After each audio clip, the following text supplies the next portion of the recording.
person who thinks all the time has nothing to think about except thoughts. And so he loses touch with reality and lives in a world of illusions. By thoughts, I mean specifically chattering inside the skull, perpetual and compulsive repetition of words, of calculations and symbols going on inside the head. For as a result of confusing the real world of nature with mere signs such as money, stocks and bonds, title deeds, and so forth, we are destroying nature. This is a disaster. Time to wake up. For what is reality? Obviously, no one can say. Reality isn't material, that's just an idea. Reality isn't spiritual, that's just an idea. Reality is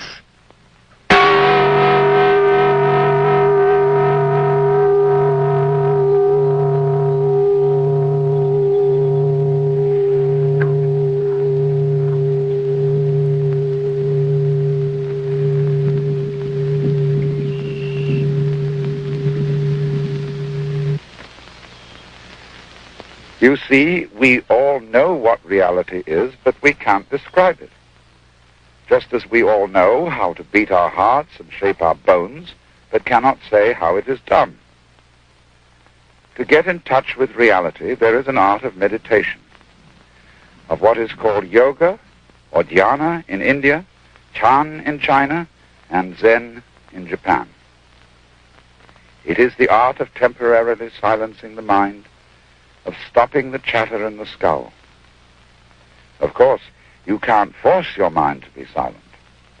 That would be like trying to smooth ripples in water with a flat iron. Water becomes clear and calm only when left alone. So, will you try an experiment with me?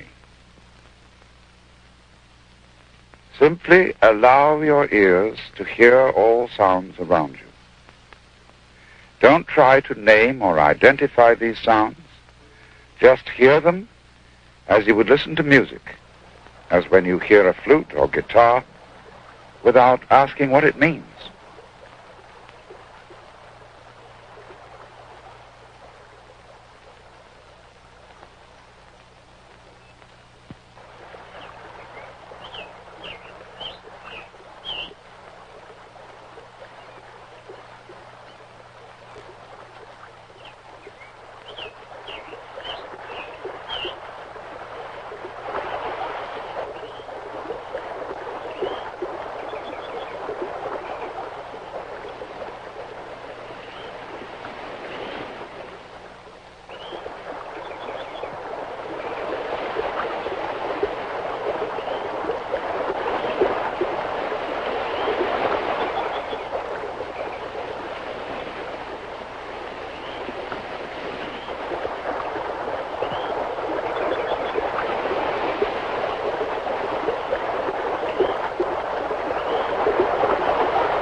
You must understand that in meditation we are concerned only with what is, with reality, nothing else.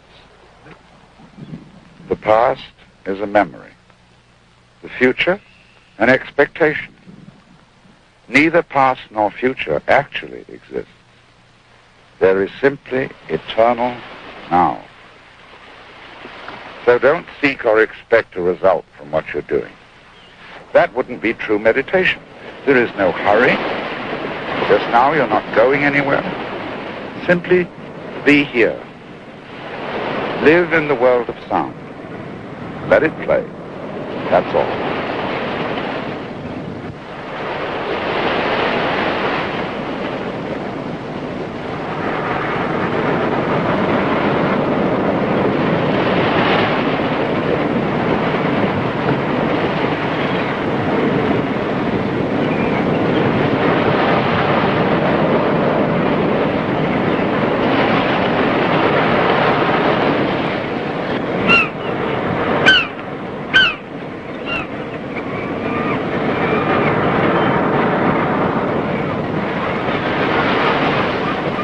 in the world of pure sound, can you actually hear anyone who is listening? Can you hear any difference between all these sounds on the one hand and yourself on the other? Naturally, we use various techniques and gimmicks for helping the mind to be still. And one of the most useful of all is the gong. For it has a sound which is at once pleasant and compelling. And I want you to listen and watch what happens when the sound fades away.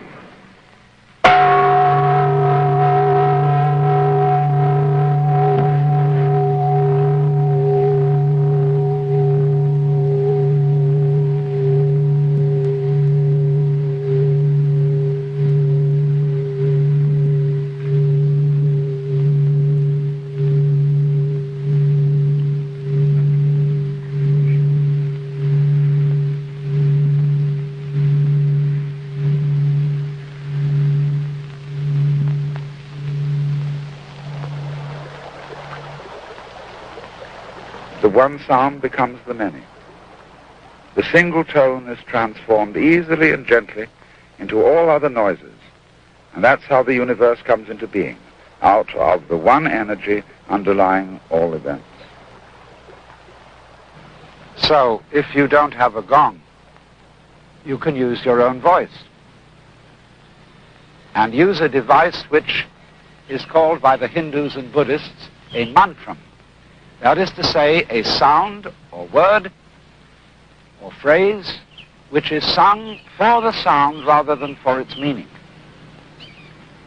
And chief among these is the mantra Om, A-U-M, called the pranava, because it comprises the whole range of sound from the back of the throat to the lips, and is so called the sound of God.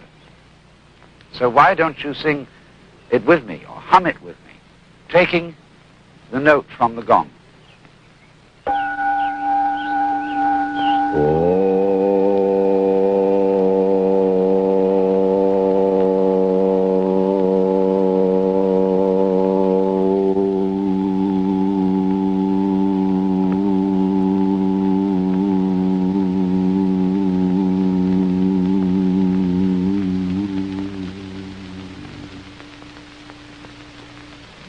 Now you can hear all sounds as Om. They are all at some point in the total range of sound, from the back of the throat to the lips, making a spectrum of sound as all colors are originally one white light.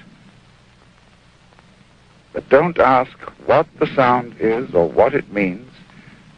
Just hear it and dig it. Come with me again.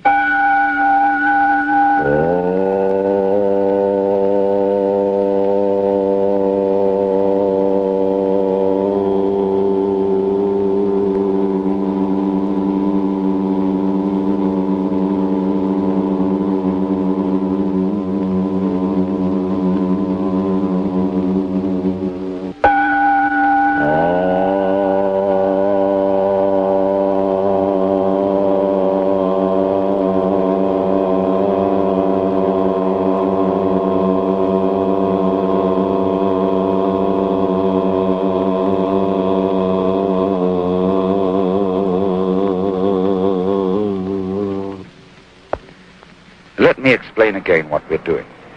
We're going behind words, names, numbers, beliefs, and ideas to get back to the naked experience of reality itself. And at this level of awareness, we find no difference between the listener and the sound, the knower, the known, the subject and the object, or between the past, the present, and the future. All that's just talk.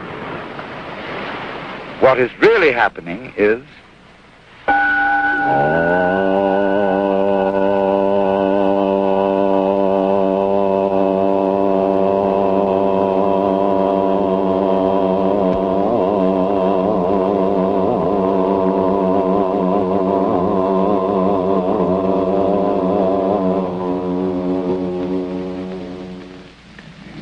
and you may wonder how I can keep the sound going for so long a time. It depends on regulation of the breath, which is basic to the art of meditation. And I'm going to show you how to do this and why. To begin with, just as you've been letting vibrations in the air play with your ears, let your lungs breathe as they will. Don't as yet attempt any breathing exercise. Don't force anything. Simply allow breathing. Now, is this breathing a voluntary or involuntary action? Or both? Or neither? Just feel it without taking sides, without words. And again, hear my voice as if it were wind in the trees or the sound of waves.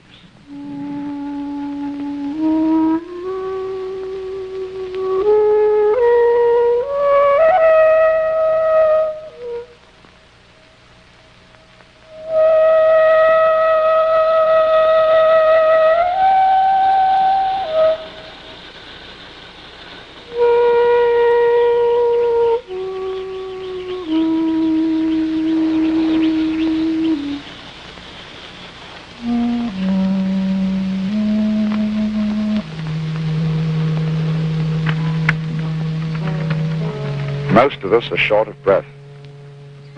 We never really empty our lungs. But to make a long, complete out-breath, you mustn't force it.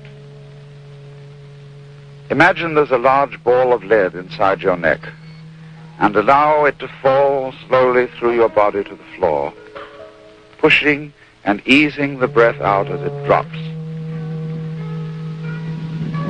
Ease the breath out just as you settle and sink down comfortably into a bed. And when the ball reaches the floor, let it drop away as if to the center of the earth. Then let the breath come back. Back, in as a reflex, without pulling it.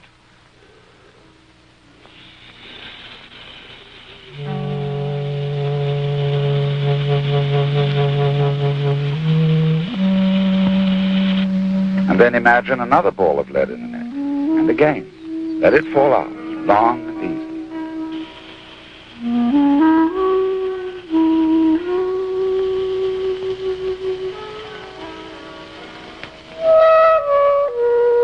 And once again.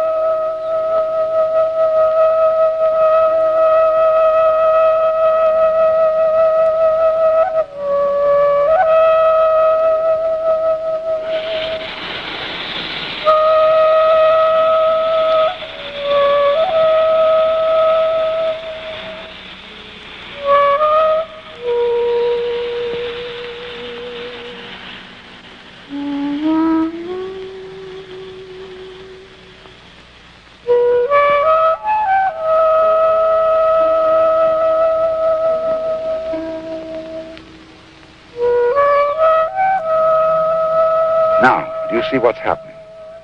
You are generating a great deal of energy without trying or forcing. Two things seem to be happening at once. First, the outflow of breath is simply falling, happening all by itself. Second, it's under perfect control. So, from this practice, you learn to realize, to experience, that what happens to you and what you do are one and the same process. There is no real separation between one thing called you and another quite different thing called the universe. When you stop talking and naming, they are quite obviously one.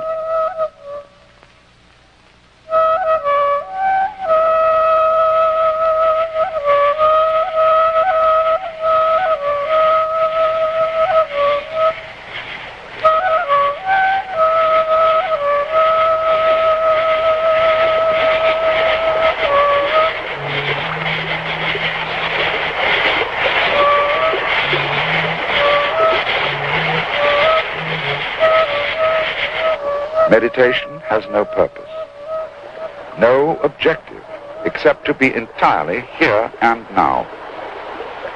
It isn't something you do to improve yourself, to get ahead in the world, or to prepare yourself for life.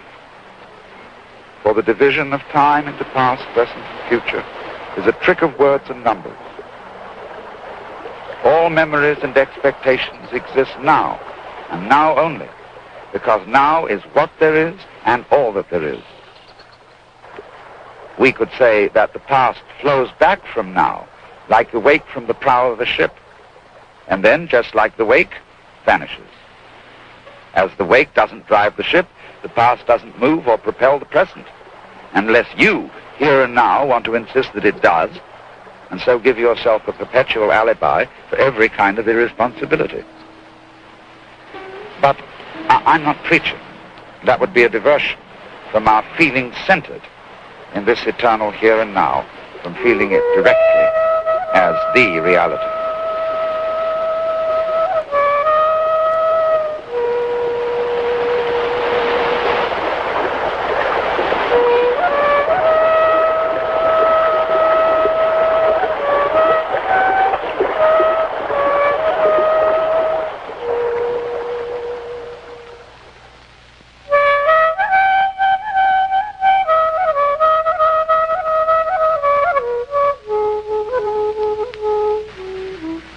Meditation, it's best to sit on the floor or the ground on a cushion, either cross-legged or in the lotus posture if you could manage it, or as I'm sitting, which is kneeling and sitting back on my heels, which I find the most convenient. This position is slightly uncomfortable. There is a certain amount of strain on the legs, but the advantage of this is that it keeps you awake. You should have your spine comfortably erect.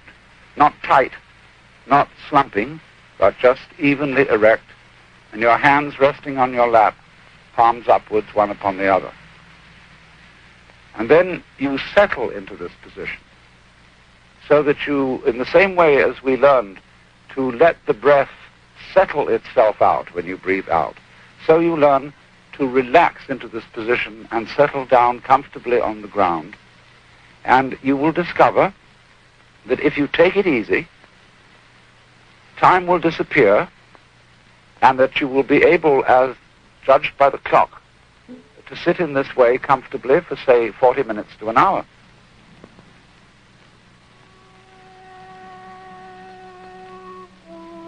Once again, the essence of the whole art is to feel,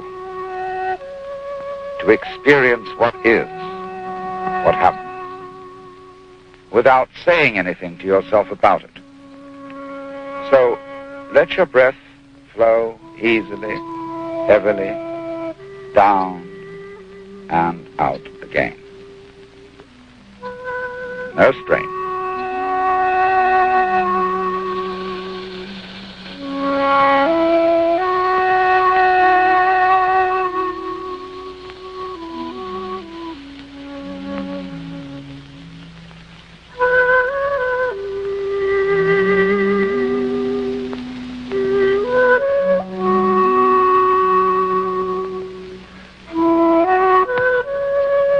After it has come back, once more.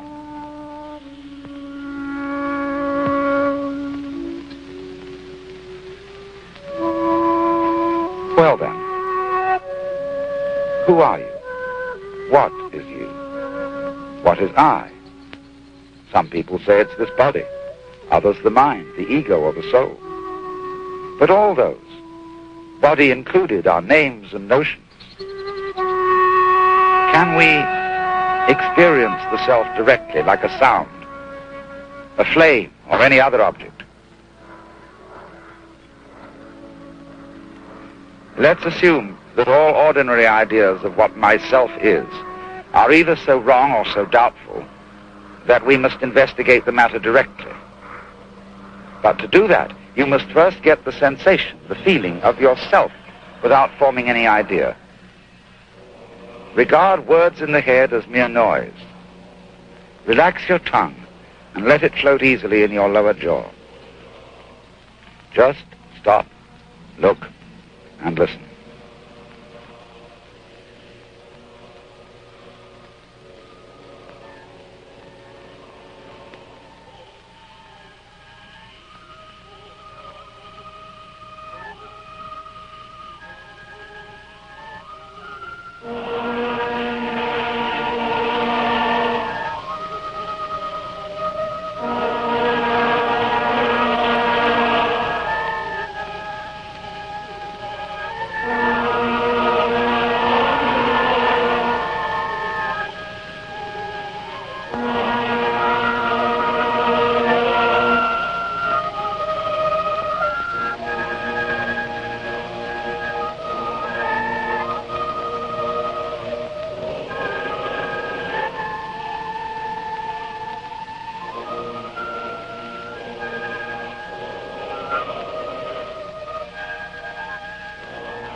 odd, isn't it? Either you were everything you felt, or you just didn't feel yourself, the feeler, at all. Just as you didn't see your eyes. All or nothing. As is said in an ancient Chinese text called The Secret of the Golden Flower, between the all and the void is only a difference of name. Now, put your hands back on your lap, palms upward, one upon the other, and just let go of it all.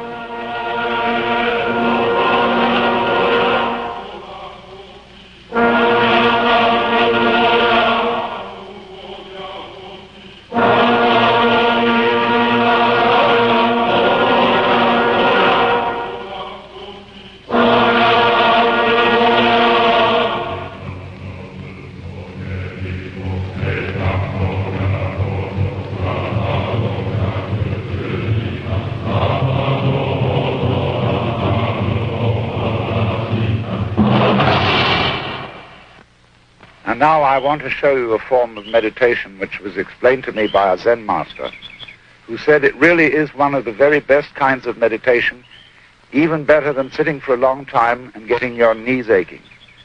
What you do is you just put your hands on your hips with the wrist upwards. And now, let's all laugh.